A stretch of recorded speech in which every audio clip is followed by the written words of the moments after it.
इसके अलावा अगर बात करें तो जो आरक्षण की विसंगति के मामले थे उसमें 6000 पदों पर भर्ती की मांग की, लेकिन अभी भी एक नई भर्ती को लेकर जो मांग चल रही है 97,000 पदों की, अभ्यर्थी लगातार प्रदर्शन कर रहे हैं, उसे लेके क्या कहेंगे? देखिए, एक बात अभ्यर्थी बार बार कहते थे कि साहब 1,37,000 पदों पर सुप्रीम कोर्ट ने भर्ती करने को कहा था। आपने जो 68,500 और 69,000 की भर्ती की है उसमें कुछ हजार पद अभिरिक्त हैं, उनको भी भरिए। हालांकि वो ये जब बात कहते हैं तो ये बात भूल जाते हैं। उस समय माननीय सर्वोच्च न्यायालय का निर्देश ये था कि 1,37,000 जो शिक्षा मित्र के पद पर हैं उनको बाहर करते हुए उनके स्थान पर स्थायी शिक्षकों की नियुक्ति करिए। हमारे मुख्यमंत्री जी ने, योगी सरकार ने बड़ी संवेदनशीलता का परिचय देते हुए किसी को बाहर नहीं निकाला कि जो लोग व्यवस्था में लगे वो बने रहेंगे। वापस आपको ध्यान में होगा, शिक्षा मित्रों का मानदेय 3,500 रुपया हुआ था, उसमें 3 गुना की लगभग वृद्धि करते हुए 10,000 रुपये का मानदेय भी दिया, किसी को बाहर भी नहीं निकाला। उसके बाद भी 1,37,000 पदों पर नियुक्तियां शुरू की थी। कुछ जो कैलकुलेशन आरक्षण का हुआ था उसमें कुछ विसंगति थी, वो विसंगति ध्यान में आई। 6,000 ऐसे ओबीसी, एससी और एसटी संवर्ग के लड़के, वो 6,000 एक टेंटेटिव नंबर है। अंतिम संख्या तो जब एनआईसी सूची जारी करेगी तब पता चलेगा, हमें से किसी को जानकारी नहीं होती है।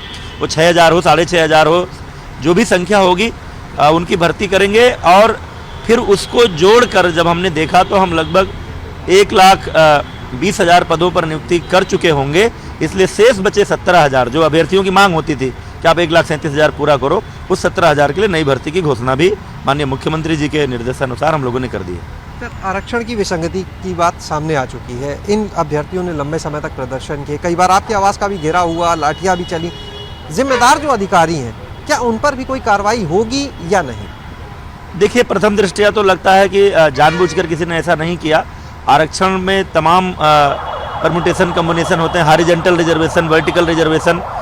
कौन सा रिजर्वेशन पहले दिया जाए, कौन सा बाद में, महिला आरक्षण को पहले दिया जाए कि बाद में, इसके नाते ये कैलकुलेशन की गड़बड़ी हुई है। लेकिन इतना जरूर मैं आपको विश्वास दिलाता हूँ कि अगर किसी ने लापरवाही की होगी, किसी ने जानबूझकर ऐसा किया होगा, हम इस मामले की जाँच कराएंगे, तो ऐसे अधिकारियों के खिलाफ कार्रवाई जरूर होगी। बिल्कुल, क्योंकि अधिकारी तमाम बार यही कहते थे कि कोई गड़बड़ी नहीं है। आप जब भी प्रतिनिधिमंडल अभ्यर्थियों का मिलने आया, मैंने अधिकारियों से पूछा तो अधिकारी यही कहते रहे कि कोई गलती नहीं हुई है।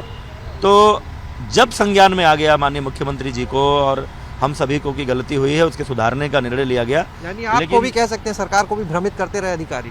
निश्चित रूप से अगर और पहले ये बात आ गई होती जानकारी में तो इतना लंबा नहीं खींचता। और पहले ही ये सरकार तो ऐसी सरकार है जो माननीय मोदी जी के सबका साथ सबका विकास के मंत्र को लेकर काम करती है। और पहली ऐसी सरकार है जो अगर कहीं कोई समाज के द्वारा, अभ्यर्थियों के द्वारा, मीडिया के द्वारा कहीं किसी कमी की ओर इशारा किया जाता है तो हम बड़े मन से उसको स्वीकार करते हुए उसमें सुधारने की मना स्थिति में भी रहते हैं। एक आखिरी सवाल, इस विभाग से बाहर